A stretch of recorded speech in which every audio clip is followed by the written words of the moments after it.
మీరు చేసుకున్నది love marriage కదా మేడం? అవును. లవ్ మ్యారేజ్ అయ్యుండి కూడా అంటే బేసిక్‌గా ఏంటంటారంటే అరేంజ్ మ్యారేజ్ చేస్తే విడిపోయినా కూడా ఒక అర్థం ఉంటది. లవ్ మ్యారేజ్ చేసుకొని కూడా ఎందుకు విడిపోయారు అనేది ఎక్కువ అదేరా క్వెషన్ ఉంటది కదా! అంటున్నాను. బిఫోర్ మ్యారేజ్‌కి, ఆఫ్టర్ మ్యారేజ్‌కి చాలా డిఫరెన్స్. చూడు ఇద్దరు కలిసి ఉండుంటే ఖచ్చితంగా గొడవలొచ్చేస్తాయి.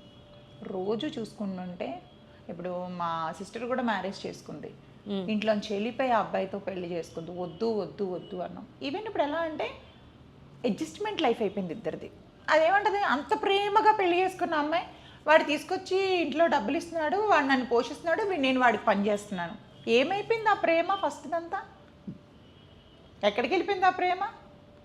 అది అంటే ఒకరి ముఖాలు ఒక రోజు చూసుకుంటే బోర్ కొట్టేస్తాం మనం. కొత్తదనం కావాలి. మగాడికి ఏంటంటే కొంతకాలం పెళ్ళి ఇలాగా అలాగా కూడా ఉన్నారు. మొత్తానికి ఇద్దరు అడ్జస్ట్ అయ్యి అయితే మాత్రం బతకరు. ఏంటంటే ఫస్ట్ ఉండేటట్టు ఉండాలి అనుకుంటారు కానీ ఉండలేరు, ఉండరు.